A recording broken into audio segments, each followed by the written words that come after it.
Alright, here we are, bright and early for the Golden Globe nominations. Just kidding, I slept in. It's 1:40. I slept in, I took a shower, I haven't looked at any of the nominations. I'm just gonna be reading off a list on my phone. Shout out Matt Neglia at Next Best Picture. I love the site. This is where I'm pulling the list from, as well as the screenshots I'm gonna put up on here. And I'm just gonna go like in order that they have it like listed on the site. Also, I'm not gonna be doing like TV. I haven't watched a lot of TV this year or in general, so I'm not really gonna be mentioning that. Although I've heard Pluribus is good. I may watch that. All right, I guess we're starting off with the big one. Best Motion Picture Drama: Frankenstein.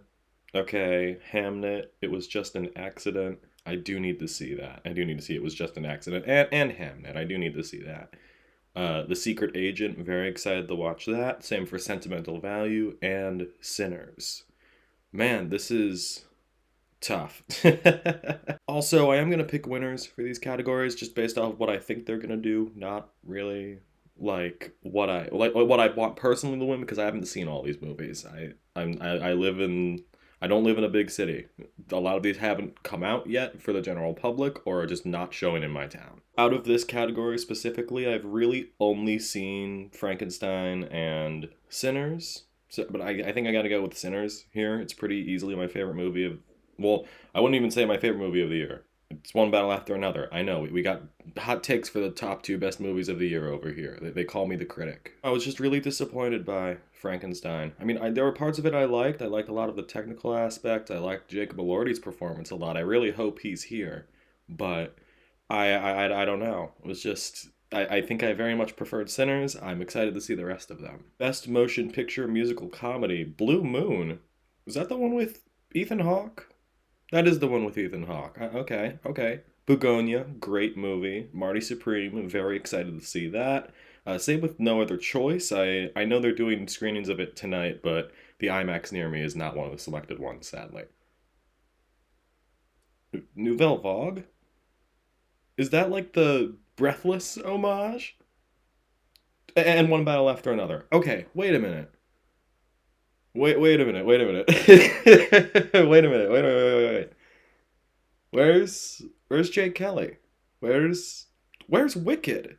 That's oh. did that did Wicked for Good really tank here? Did it get any nominations? I mean, I'm just going down this list in the site that I'm looking at. Oh, wow. Okay. Um I've seen two of these movies in this category. I've seen Bugonia and I've seen One Battle After Another. As much as I loved Bugonia, I really think it's a huge bounce back for Yorgos Lanthimos after Kinds of Kindness, which I was not a fan of at all. One Battle After Another is probably going to be winning Best Picture. It's probably going to be sweeping, so that's my pick of what's going to win here. I am very excited to see all these other ones, especially Marty Supreme and No Other Choice. Those are gonna be big ones. But do I really have to watch Nouvelle Vague now?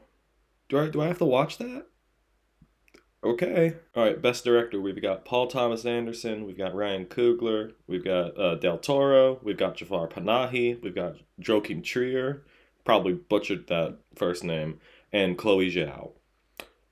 These are probably the contenders, right? Like that's pretty much what we're going with here for the main ones. But who do we take out though? That's because it'll be five at the Oscars. So I mean, my personal pick, man, it's between Anderson and Coogler for me, man. They are. I mean, personally, I think I was more wowed by Coogler's direction for the movie, but for Sinners, I should say. But I feel like it's gonna be Paul Thomas Anderson's time for this. I mean, this might be the first time he's ever been nominated at the Golden Globes for director, so who knows? I think maybe they'll go with Paul Thomas Anderson. All right, for best performance by an actress in a movie drama, Jessie Buckley for Hamnet. I've heard a lot of good things about this. I've heard a lot of people say she's apparently the front runner, so gotta watch out for that. Jennifer Lawrence for Die My Love. Been wanting to see it. I haven't gotten to see it, and it's out of theaters near me by now. Rihanna Reinsma for Sentimental Value. Julia Roberts for After the Hunt. I really liked After the Hunt, actually. I think I don't think Julia Roberts is going to get any other nominations outside of this, but I really liked her in this. Tessa Thompson for Hedda. Oh, I actually watched Hedda the other day. I really liked it. She was, as I said in my Letterboxd entry, I was not familiar with her game. I would want to see more of Tessa Thompson and stuff like this. And the last one is Ava Victor for Sorry Baby. Another good pick. I would have thought that would have been in comedy, but you know what? I'll take it. That's a great pick for something like this. And based on what I said earlier about Buckley being the frontrunner, pretty sure she's gonna win it here. I'm pretty sure Hamnet is gonna get a lot of other nominations here. Wouldn't be surprised if we got screenplay. I'm pretty sure Paul Mescal's gonna get nominated for supporting actor. It's pretty wrapped up here in this category. Best performance by an actress in a musical or comedy. Rose Byrne, If I Had Legs, I'd Kick You. That's a very good performance in a movie that I don't think I ever want to watch again. Uh, Cynthia Erivo, she does make it for Wicked. Okay. Kate Hudson for Song Sun Blue. Is that the one where that's the Neil Diamond tribute band? Oh, with Hugh Jackman. Okay, yeah, it's that one. Okay, it's that man. Chase Infinity for One Battle After Another. Good pick. Amanda Seyfried for Testament of Anne Lee. Oh, that didn't get into picture for musical or comedy. Okay, I knew there was something I was missing. And Emma Stone for Begonia. Really good pick here. So out of all of these, I guess out of the ones I've seen here, I really like Emma Stone the most, although I think gave one of the best performances of the decade in Poor Things, although that's a very big bias thing. I really loved Emma Stone in Begonia, though. She was wonderful and just evil in it. Although Chase Infinity was really good and Rose Byrne was really good. The performances I've seen here are really good. But this is tough. Part of me's thinking they could go Rose Byrne with this, but they could love One Battle After Another. I'm pretty sure both Benicio del Toro and Sean Penn are going to get in for the nomination for supporting actor here. I'd be very surprised if neither of them did, or just one of them really. But they could go Chase Infinity, but I'm gonna go with Rose Byrne. I'm gonna go with Rose Byrne for this. Best supporting role by an actress in any motion picture. Emily Blunt, The Smashing Machine. Okay, so they did do that. All right, so they did do The Smashing Machine. So The Rock is definitely getting in drama. So that's happening. I thought about that. Elle Fanning for Sentimental Value. Heard good things about her. Ariana Grande, Wicked for Good. Yeah, I'm pretty sure that was happening. Inga Ibsdottir Lilius. Oh, God, I think that's how you say her name. Also for Sentimental Value. Amy Madigan for Weapons. Okay. And Tiana Taylor for One Battle After Another. Okay. Interesting category here. They didn't do Wunmi Musaku. I'm very sad about that for Sinners. Part of me thought they could do that, but they just ended up doing Emily Blunt. Which I do like Emily Blunt in The Smashing Machine. I am a lot higher on The Smashing Machine than a lot of people are. So I think that kind of has to do with I'm a little surprised, but I'm happy that she's in there. But I think I want them to go with Tiana Taylor. Out of the performances I've seen in here, that is by far my favorite on this list. So personally, there is that. But it could just go Ariana Grande again. Because honestly, if it weren't for Zoe Saldana last year, she probably would have won. But I don't know. For up until right now, I thought, it's either going to be Ariana or Tiana. What if it's Amy Madigan? I know I've been taking it seriously because, I'm not as big on Weapons as, everyone else. I think it's interesting that it's getting a lot of nominations, specifically Amy Madigan. She's the part that has stuck with me for the movie, which I'm sure that's happened with a lot of people. But now, she might actually get nominated for the Oscar, which, honestly, it's probably going to happen. So we got to put that to rest. But I don't know. I think I'm gonna lock in Ariana. I think she's gonna win. Would love to see it go to Tiana Taylor though. Best performance by an actor in a drama. Okay, we've got Joel Edgerton for Train Dreams. Good pick. Oscar Isaac for Frankenstein. So if he's getting in, Jacob Elordi's definitely in. I mean, I love Oscar Isaac. Did not love him in the movie, but let's move on. Dwayne Johnson for The Smashing Machine. Yes, really love this performance. He's definitely not getting in for the Oscar nomination though. It's too crowded right now. Michael B. Jordan for Sinners. Yes, absolutely. Wagner Moura for The Secret Agent. Very excited to see that movie. I think I've said that already. And Jeremy Allen White for Springsteen. Springsteen really died off, and I'm very sad about that because that's one of the actual musician biopics that I really liked this year. And that's not because of the Springsteen bias. I really love Bruce, but this is the one that dies off, and that kind of makes me sad.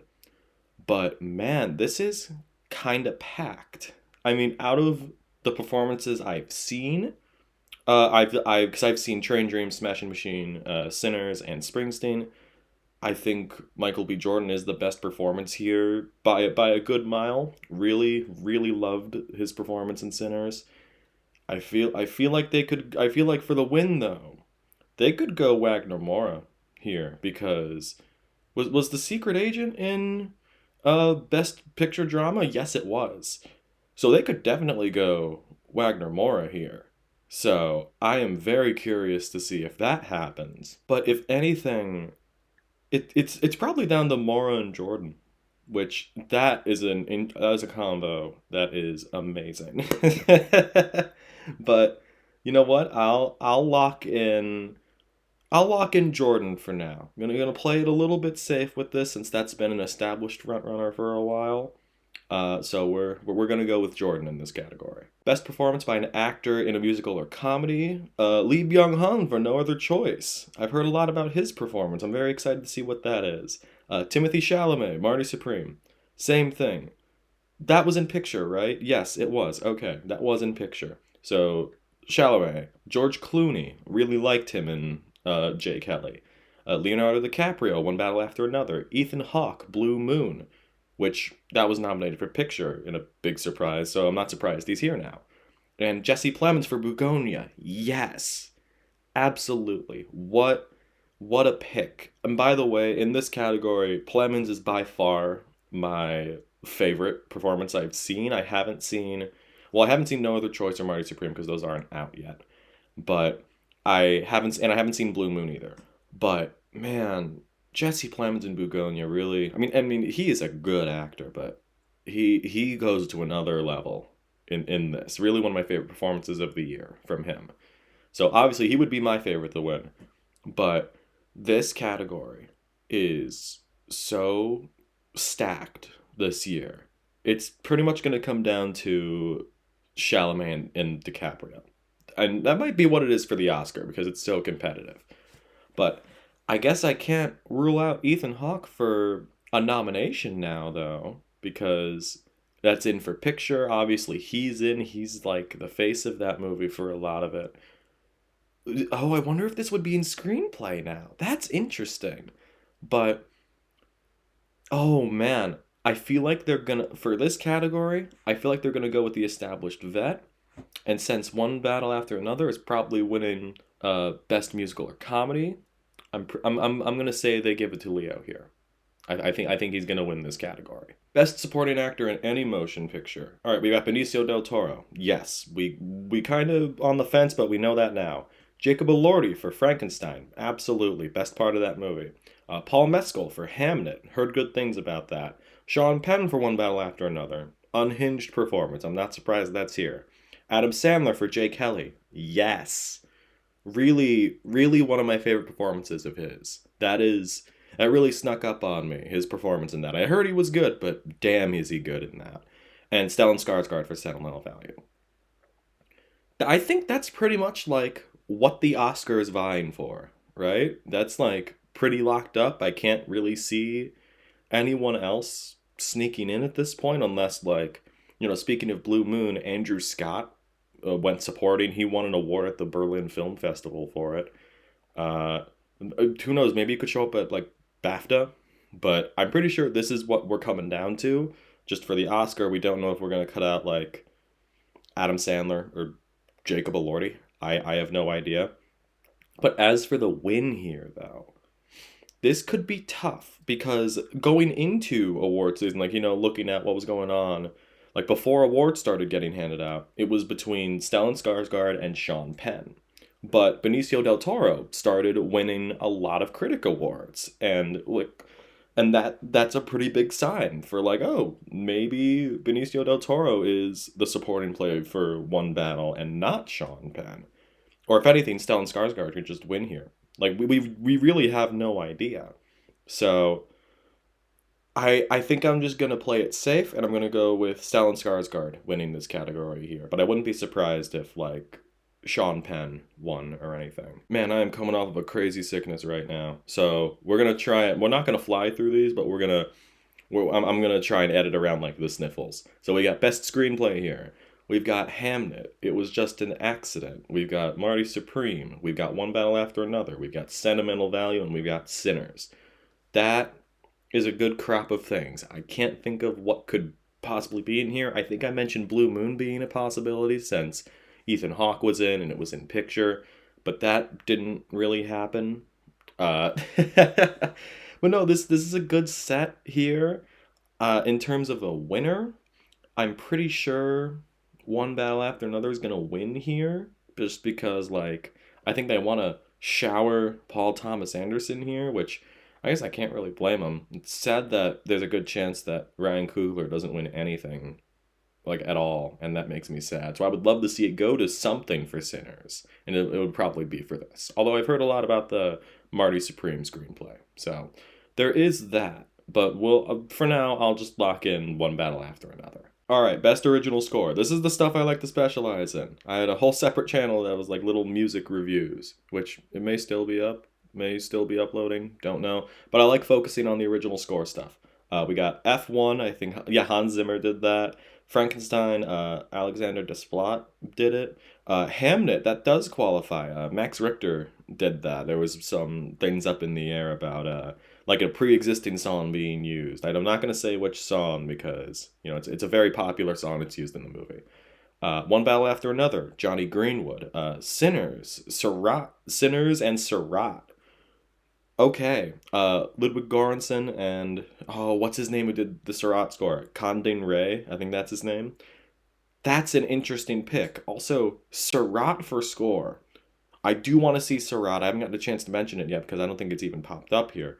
But what I've heard about it sounds really cool. Like, like going to, I'm not going to say what it's about, but it has to do with a lot of music festivals. And I want to listen to the score. I've heard it's good, but now I have like no idea where to watch this thing. I thought it came out in theaters. I don't know. Apparently, it's been out internationally for a while, and I want to pay money to watch it. So I have no idea.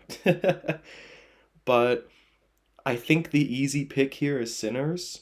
I think only really because there's some, for One Battle After Another, there's some things up in the air of what Johnny Greenwood actually did for the score of that movie and what he actually composed. And it's something I don't know too much about, but it's something I've heard being thrown out there of like, oh, maybe Johnny Greenwood didn't do the entire score of it or something. So I think I'm going to go with Sinners here. It was a huge part of that movie. I think it's a huge reason why that movie worked so well to me personally. So I think Sinners is going to win this category. Best original song. So we've got the Miley Cyrus song "Dream Is One" for Avatar: Fire and Ash. I've actually heard the song. It's been out on streaming for a while. It's like the typical credits song. I think if the Weekend song from the last one couldn't get in, I don't think this will get in for the Oscar. Golden, obviously from K-pop Demon Hunters. I Lied to You from Sinners, obviously. Uh, the two new Wicked for Good songs. No Place Like Home and The Girl in the Bubble. I don't know. I think it's pretty stuck. Oh, actually, I completely skipped over Train Dreams. The credits song that Nick Cave did for it. That's a fun pick. uh, for this, it's pretty locked into Golden and I Lied to You. I would have really liked to see Last Time I Saw the Sun, like the end of Sinners and going into the credits, I guess. I would have loved to see that here, but will they go Golden? I don't know. Obviously it's obviously going to be an animated feature, but will they like K-pop Demon Hunters? I don't know how that's going to go. And quite frankly, I just based off of that, I am kind of prone to saying that I Lied to You is going to win because that is a part of a Best Picture nominee. It's pretty obvious that that's happening. Maybe even Best Drama Picture winner. So I'm going to lock in I Lied to You, but watch out for Golden. Speaking of animated feature, we have that as the next category. We've got Arco, which I've heard about that one. I want to see that one. It looks interesting. And Demon Slayer. Okay. Um, that's pretty big. Did not expect that one. Uh, Elio. Okay. K-pop Demon Hunters. Little Amelie, or the character of Rain. I've heard about that one. That one looks interesting too. And Zootopia 2. I don't know. I'm pretty sure it's gonna be K-pop Demon Hunters. Like, that's winning, right? Although Demon Slayer being in here really really is really something. That's like maybe the last thing I expected. And you know what? Good for them. I haven't seen Demon Slayer. I'm not really that. Oh, no Neja 2. I thought that was a big movie. Was that like not did they not nominate that? I'm pretty sure it was eligible here. Did they just not like count that? I that's interesting. I really thought that would be more of a player during the awards season, and I guess it's not. So honestly, we can probably take out for the Oscar. You can probably just take out Demon Slayer, and this is probably what the five movies are gonna be. Like like Arco, Elio, K-pop, Amelie, and Zootopia. But I'm pretty sure K-pop is gonna win, so I'm locking that in. Best motion picture foreign language, or I guess not English. It was just an accident, no other choice. The Secret Agent, Sentimental Value, Sarat, and The Voice of Hind Rajab. I have not seen any of these movies. I think a lot of them didn't even come out near me. I'm pretty sure it was just an accident, already came out, and it's just like it never showed up near me. So I'm gonna have to watch that at home. Same thing with Sentimental Value, I think. I don't even think that ever showed up near me. So I'm gonna lock in and watch all these as soon as I can. It's cool that The Voice of Hind Rajab is here. I've heard about that one. I don't know if that has distribution yet in the States. I'm pretty it might. I'll look into it. But I this is a fun category, and I'll watch all of these. But if I had to lock something in, it's either it was just an accident or sentimental value. But also it could just be The Secret Agent. And also no other choice because all of those other like pretty much every other movie here except for The Voice of Hind Rajab has outside nominations, which is interesting. But I think just for the sake of like this has been established for a little while now, I've said that a lot. I'm gonna go with a sentimental value for winning here. I wouldn't be surprised if it was just an accident though. Now we're gonna look at the box office achievement thing, which I don't even know if that's a real category anymore. But what we're gonna look at it. Avatar. The movie's not out yet. Avatar's not. Avatar's not out yet, man. Isn't like your qualifying thing to be like, oh, you got to make like $100 million at the domestic box office, which, granted, it will. Like not doubting that, but the movie's not out yet. Okay, so I guess Avatar, F1 the movie that did do pretty well. I'll give him that one. K-pop Demon Hunters. I mean, I guess. I mean, like, that was a streaming movie, and then it got put in theaters and it was big. Sure, okay. Mission Impossible, cool. I like that one. That certainly made money. God, this category stinks. Sinners, cool pick. Weapons. Yeah, okay, yeah, I guess that did well. Wicked for Good, it's doing good, but worse than the first movie, apparently. And Zootopia 2, which that almost just hit $1 billion, and I think it's been out for like a week. So, sure. Is Superman not on there? What is going on with that? Why would Superman not be on this? By the metric of like, making money, it made more than Mission Impossible. And it made more than a good chunk of these movies. You know what? Actually, now that I think about it, why wouldn't Demon Slayer be on here? Since that was nominated for, like, Best Animated Feature. That did really well this year. That's like the highest grossing anime movie ever, right? Or like recently it's up there now. Why would that not be on here? God, this category stinks. Why do they do this? Oh, I guess if anything's winning, if you're gonna pick like the highest grossing one here, wouldn't it be Zootopia? Like, I don't know. If they're gonna go for like a success story, I think Weapons would be a good pick because that didn't have a huge budget. It had a good audience. You could make that same argument for Sinners as well, but for this category, they usually go with like the movie that's not really gonna win any Globes this year. So who knows? They could just do Wicked. Who knows? Dude, this category is so stupid. Why do they do this? All right, and I guess that is the Golden Globe nominations. Let's see how this video goes. I'm probably gonna read off the Oscar nominations when those come out. Or what's the next one? Is that like the Critics' Choice? No, it's SAG. SAG. They already did Critics' Choice, and I forgot to do a video on that. You know what? Let's just do it for the SAG when that comes out, whichever that is, the Actor Awards or whatever. Oh God, that's on Netflix, isn't it?